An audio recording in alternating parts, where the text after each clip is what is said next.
मालिक ने हम सब को तौफीक सजदा अता फरमाई। दुआ है खल्ला के आलम हम सब की मुख्तसर सी हाज़री को अपनी बारगाह आलिया में कबूल व मंजूर फरमाए और हमारे लिए ज़रिया निजात बनाए। आज का जो मौजू है वो मकाम उलमा और अवामुन्नास के हवाले से है।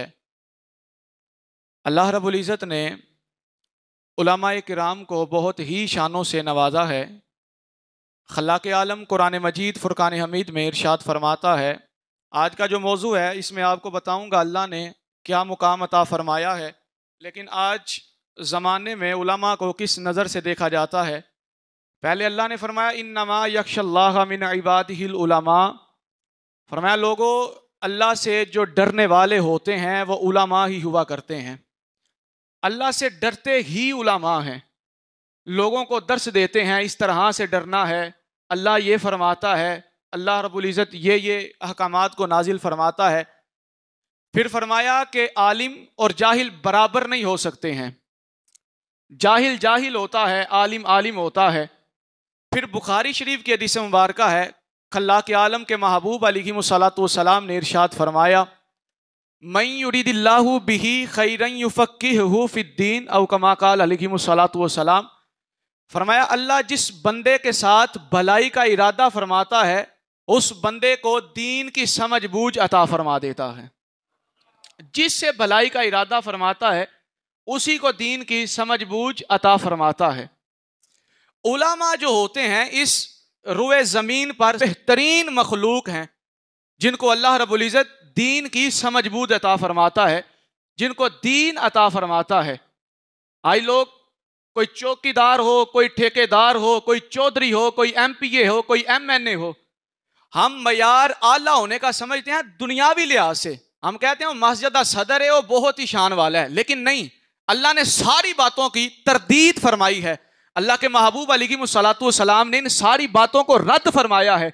फरमाया आला होने का मयार चौकीदार होना, ठेकेदार होना, MPA होना, मुल्क का वजीर आजम होना, सुल्तान वक्त होना, मस्जिद का सदर होना, मस्जिद की इंतजामिया होना, ये आला होने का मयार नहीं है।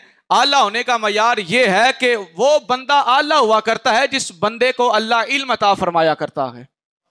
इमाम मोहम्मद रहमतुल्लाहि ताला अलैह आपके विसाले ज़ाहरी के बाद किसी ने ख्वाब में देकर पूछा मा फ़अलल्लाहु बिका, हुजूर अल्लाह ने आपके साथ क्या मामला फरमाया। फरमाया अल्लाह ने मेरी बख्शिश फरमा दी है। फरमाया कि अल्लाह ने आपकी तो बख्शिश फरमा दी है, लेकिन अल्लाह ने क्या कोई और भी कुछ कहा था। इमाम मोहम्मद फरमाते हैं अल्लाह ने मुझे फरमाया कि मोहम्मद अगर मैंने तुझे बख्शना ना होता तो मैं तुझे इल्म की दौलत से फराज ना फरमाता। फरमाया जिसे इल्म से नवाजा गया, जिस बंदे को इल्म अता किया गया, अल्लाह रब्बुल इज़्ज़त उस बंदे की बख्शिश फरमा देता है। और फिर कल कयामत का दिन होगा। ये उलमा तो इतनी शानों वाले हैं, इतनी रिफतों वाले हैं, कल कयामत का दिन होगा, कयामत का मैदान होगा। अल्लाह फरमाएगा अहले उलमा को, अहले इल्म हजरात को कि जाओ मैंने तुम्हें बख्श दिया है। अर्ज करेंगे मालिक हमारी तो बख्शिश फरमा दी है, लेकिन कुछ वो भी लोग हैं, हमने कहा इबादत करनी है तो उन लोगों ने इबादत की, हमने कहा जिहाद करना है उन लोगों ने जिहाद किया। मालिक हम बताते गए वो अमल करते रहे, अब उनका क्या मामला है। अल्लाह फरमाएगा जाओ जहां तुम जा रहे हो मैं उनको भी वहां ही भेज देता हूं। और फिर इमाम अहमद रजा खान फाजिल बरेलवी रहमतुल्लाहि ताला अलैहि से पूछा गया, मलफूजात शरीफ में यह बात दर्ज है और दीगर कुतुब अहादीस के अंदर यह बात नकल की जाती है। फरमाया कल कयामत के दिन एक आलिम कि जिसको अल्लाह ने इल्म की दौलत से नवाजा, कल कयामत के दिन जब मैदान हशर में ऐलान होगा कि जाओ आलिम साहब हमने आपकी बख्शिश फरमा दी है। अर्ज करेगा मालिको मौला दुनिया में रहते हुए कुछ लोग हमारी मदद किया करते थे, कुछ लोग हमारी बातों को माना करते थे, उनका क्या हुक्म है। अल्लाह फरमाएगा जाओ आज जिस पर हाथ रखोगे मैं उस बंदे की भी बख्शिश फरमा दूंगा। किताबों में लिखा है कल कयामत के दिन फिर ये उलमा जिन्होंने दुनिया में इनको पानी पिलाया होगा उनका हाथ पकड़ेंगे, बल्कि यहां तक लिखा है जिन्होंने इनके जूते को सीधा किया होगा उनका भी हाथ पकड़ेंगे, जहां खुद जाएंगे उनको साथ जन्नत में ले जाएंगे।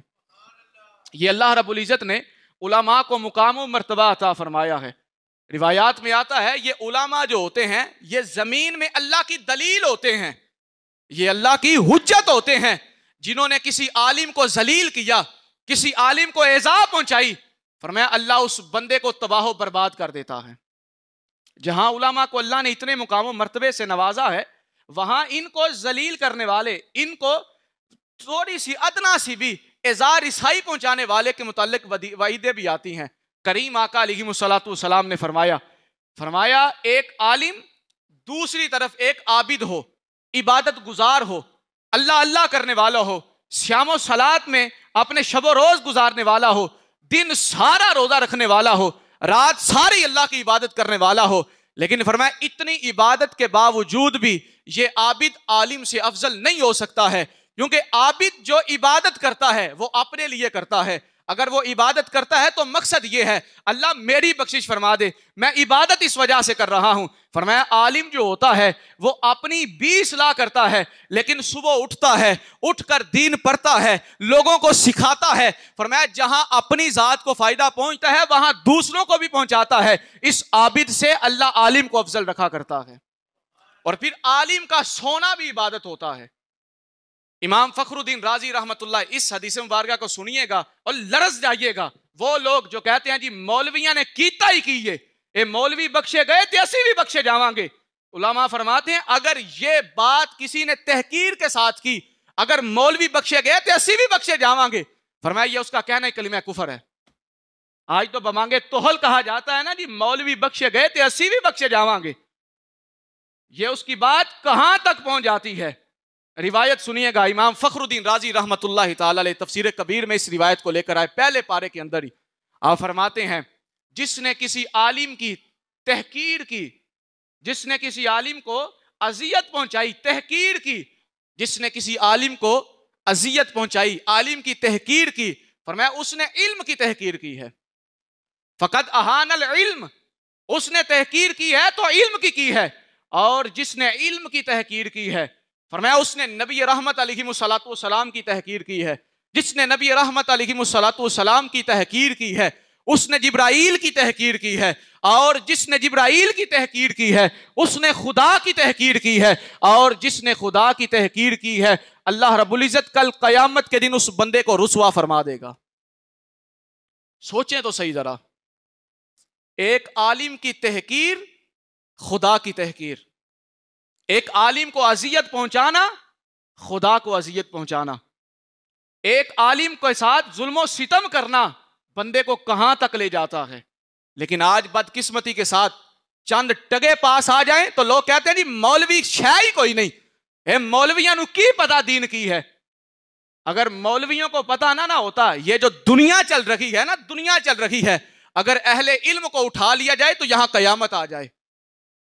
बुखारी की हदीस मुबारका है, नबी रहमत अलैहिस्सलातु वस्सलाम ने इरशाद फरमाया अल्लाह कयामत यूं नहीं लेकर आएगा और इल्म को यूं नहीं उठाएगा कि लोगों के सीनों से इल्म को खींच ले। फरमाया नहीं, इस तरह से अल्लाह इल्म को उठाएगा। रोए जमीन पर जितने भी उलमा हैं, जितने भी अहले इल्म हैं, अल्लाह इन सब को वफात दे देगा, इनकी मौत हो जाएगी, यूं इल्म को उठाया जाएगा। फरमाया फिर लोग जुहाला को, जाहिल लोगों को पेशवा बनाएंगे, उनसे फतवा मांगेंगे, वो बगैर इल्म के फतवा दिया करेंगे। फरमाया यूं कयामत बर्पा होगी। लेकिन दूसरी तरफ हमारी हालत क्या है? हम तो इमाम को भी देखते हैं तो हकारत की नजर से देखते हैं। हमसे गलती हो जाए तो हम कहते हैं जी इंसान खता का पुतला है, लेकिन वही गलती किसी इमाम मस्जिद से हो जाए, किसी आलिम से हो जाए तो हम कहते हैं जी आलिम को नहीं होनी चाहिए, ये तो फरिश्ता है। हमें डरना चाहिए खुदा के खौफ से। कहां उलामा और कहां आबिद? जब एक आबिद एक आलिम से अफजल नहीं हो सकता है तो एक आम बंदा एक आलिम से कैसे अफजल हो सकता है? इस वास्ते आज दुनिया में वक्त है, आज दुनिया में मौका है। इहयाउल उलूम के अंदर इमाम गजाली रहमतुल्लाह ताला अलैह तो यहां तक लिखते हैं, फरमाया इन उलमा को कल कयामत के दिन जिस तरह फरिश्तों की सिफारिश के बंदों की बख्शिश होगी, फरमाया इन उलमा को भी वैसे ही कल कयामत के दिन रुतबा दिया जाएगा कि जाओ आज जिन जिन बंदों पर हाथ रखोगे उनकी अल्लाह बख्शिश फरमा देगा। उलमा तो इतने शानों वाले हैं। और वो कौम कभी भी तबाह बर्बाद नहीं होती है जिस कौम में आलिमों की इज्जत की जाए, अहले इल्म की इज्जत की जाए। आज देखें जरा मुआशरे के अंदर नजर दुरा कर देखें, वो जो अपनी हुक्मरानियों पर बहुत नाज किया करता था, वो जो अपने आप को वक्त का बादशाह कहा करता था, वो जो कहता था कि ये मौलवियों को क्या पता दीन क्या होता है, जिसने बाबे खादिम हुसैन रज़वी रहमतुल्लाहि ताला अलैह के साथ एक आलिम होने की वजह से जिसने वहां दुश्मनी ली, आज देखें कैसा जलील हो रहा है। अल्लाह इन लोगों को बताता है, दिखाता है कि जब अहलुल्लाह की इज्जत ना की जाए तो अल्लाह तबाह बर्बाद बंदों को किया करता है। लेकिन दूसरी तरफ वो बंदा जो अहले इल्म के साथ मोहब्बत करने वाला हो, अहले इल्म की इज्जत अफजाई करने वाला हो, अहले इल्म के साथ अच्छे सुलूक निभाने वाला हो, बंदा गुनाहगार भी हो तो अल्लाह इन उलमा के सदके से बंदे को नेकोकार भी फरमा देता है, बंदे को जन्नत का हकदार भी फरमा देता है। बंदा भी तो हो ना, कोई मानने वाला भी तो हो ना। कुरान ने जो फजीलत बताई है वो नसब किसी की नहीं बताई है। कुरान ने जो फजीलत बताई है वो किसी पेशावर की नहीं बताई है। कुरान ने अगर फजीलत बताई है तो अहले इल्म की बताई है कि अगर मुआशरे में कोई सबसे ज्यादा शानों वाले हैं तो वो अल्लाह रब्बुल इज्जत के वो चुनीदा बंदे होते हैं जिनको अल्लाह रब्बुल इज्जत दीन और इल्म की दौलत से सरफराज फरमाता है। और इल्म और दीन हर बंदे को नसीब नहीं होता है, ये बहुत ही अल्लाह के चुनीदा बंदे होते हैं, अल्लाह के पसंदीदा बंदे होते हैं कि जिनको अल्लाह रब्बुल इज्जत इस इल्म की दौलत से सरफराज फरमाता है। फिर मुआलिम तंजील आप उठाकर देखें, रिवायात में आता है एक आलिम जिसको अल्लाह इल्म की दौलत से सरफराज फरमाता है, जब ये घर से निकलता है ना, दरियाओं की मछलियां इस आलिम के लिए दुआए मगफिरत करती हैं, आसमान के फरिश्ते इस आलिम के लिए दुआए मगफिरत करते हैं। ये आलिम जिस कब्रिस्तान से गुजर जाए अल्लाह अजाब को उठा लेता है। ये आलिम जब दीन सीखने के लिए जाता है इनके पैरों के नीचे अल्लाह के नूरानी फरिश्ते पर बिछाया करते हैं। एक आलिम की शान इससे बढ़कर और क्या होगी कि जिसके पैरों के नीचे अल्लाह के नूरानी फरिश्ते अपने पर बिछाएं। लेकिन आज हम जी मौलवी ए बख्शे गए तैसी भी बख्शे जावांगे। इस वजह से इन तमाम बातों से अपने आप को महफूज करें, इन तमाम बातों से दूर रहकर उलमा की सोहबतों को इख्तियार करें, उलमा की मजलिसों में बैठें, उलमा का साथ दें, उलमा के साथ तामुन करें, उलमा के साथ अच्छा सुलूक करें, उलमा के साथ जो है वो अपने शब रोज बिताएं। इंशाअल्लाह ये आपका बैठना, ये आपका इनकी खिदमत करना फजूल नहीं जाएगा। वो जब पहले मैंने आपको बात बताई है, कल कयामत के दिन पानी पिलाने वालों को भी अल्लाह रब्बुल इज्जत इन उलमा के सदके से बख्श देगा। लेकिन दूसरी तरफ अगर कोई इनके साथ बुरा सलूक करने वाला हो, अगर पानी पिलाने वाले की बख्शिश है तो बुरा सलूक करने वाले को अल्लाह कहाँ भेजेगा, हर बंदा जो है ना वो समझ सकता है। इस वास्ते आलिमों के साथ, अपने इमाम मस्जिदों के साथ आज मुआशरा बहुत ही आगे चला गया है। आए रोज आप सुनते हैं कि आज मौलवियों के साथ ये हो रहा है, उलमा के साथ जुल्म सितम हो रखे हैं। और फिर ये बात भी याद रखिएगा, आज तक आपने कभी नहीं देखा होगा, कभी नहीं आपने देखा होगा किसी आलिम ने, किसी इमाम मस्जिद ने, किसी दीनदार ने, किसी भी इल्म रखने वाले ने किसी तरह का भी अपनी जात के साथ जो वाबस्ता हो एहतिजाज किया हो। इस जमाने में, इस मुआशरे में सबसे कम जिसकी सैलरी है ना वो गरोह उलमा है। सबसे कम जिसकी सैलरी है, वकील की 1 लाख तनख्वाह हो, डॉक्टर की 1 लाख तनख्वाह हो, दीगर जितने भी हैं सब की तनख्वाहें ज्यादा हो, वो रोडों पर आते हैं अपनी तनख्वाहों का एहतिजाज करने के लिए। लेकिन एक आलिम की, एक इमाम मस्जिद की तनख्वाह 15,000 भी हो ना, वो कहता है या अल्लाह जितना दिया है इसी पर तेरा शुक्र अदा करते हैं। और फिर जो अल्लाह का शुक्र अदा किया करते हैं, बाबा जी फरमाते हैं मालक फिर कंड नहीं लगन देंदे, मालक ओथों नवाज देने जिथों बंदे दा वहमो ख्याल भी नहीं होता। शुक्र भी तो यही करते हैं ना, शुक्र की तलकीन भी तो यही करते हैं ना। इंसान जब पैदा होता है ना, जब पैदा होता है, इंसान के पैदा होने से कब्र में जाने तक एक आलिम की बंदे को जरूरत होती है। वो किस तरह, हम तो इतने इस काबिल भी नहीं है कि हमारा बच्चा पैदा हो तो हम उसके कान में अजान नहीं दे सकते हैं, लेकिन फिर बात करते हैं तो मौलवी इस तरह से हैं, मौलवी इस तरह से है। बच्चा पैदा हो बुलाओ लामा साहब नो, जब बड़ा हो शादी का वक्त आया बुलाओ लामा साहब को, जब इस दुनिया से गया उसकी अपनी सगी औलाद पीछे खड़ी होती है, सगी औलाद को जनाजा पढ़ाना तो दूर की बात है, खुद पढ़ना नहीं आता है, लेकिन उस वक्त भी अगर किसी को बुलाया जाता है तो मौलवी साहब को बुलाया जाता है। बुलाओ मौलवी साहब को। इंसान के पैदा होने से लेकर कब्र में जाने तक जिस बंदे की जरूरत होती है उसे मौलवी कहा जाता है, लेकिन फिर भी हम कहते हैं मौलवी बख्शे गए तो असी भी बख्शे जावांगे। ये बातें मैं चोट के लिए सिर्फ आपसे कर रहा हूं, इन बातों को अपने जहनों से निकाल दें।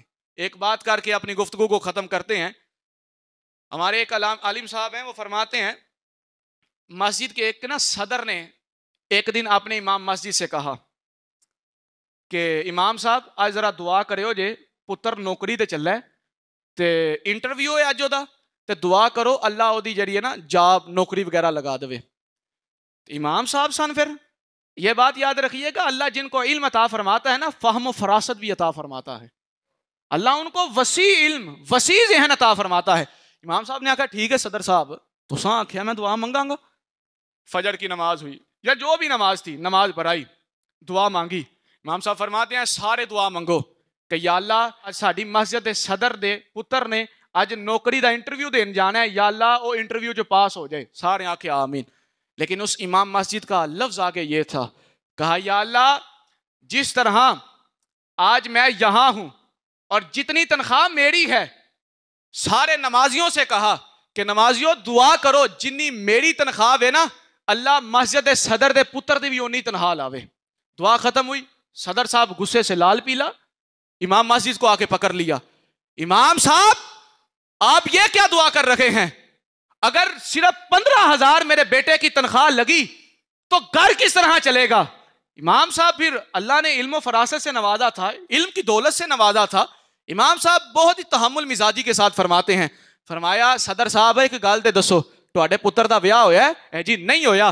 ते फरमाया इमाम सदर साहब फिर गैरत दे नाल सोचो, अगर तुहाडा पुत्र जिदा ये विआह भी नहीं होया, जिदे बाल बच्चे भी नहीं, अगर ओदी तनख्वाह 15,000 होवे ते ओदा गुजारा नहीं चल सकदा, ਉਹ ਫਿਰ ਸਾਡਾ ਕੀ ਕਸੂਰ ਹੈ? ਸਾਡਾ ਵਿਆਹ ਵੀ ਹੋਇਆ, ਸਾਡੇ ਬੱਚੇ ਵੀ ਹੋਏ ਨੇ, ਤੇ ਫਿਰ ਵੀ ਸਾਨੂੰ 15,000 ਦਿੰਦਿਆਂ ਵੀ ਰੋਂਦੇ ਹੋ।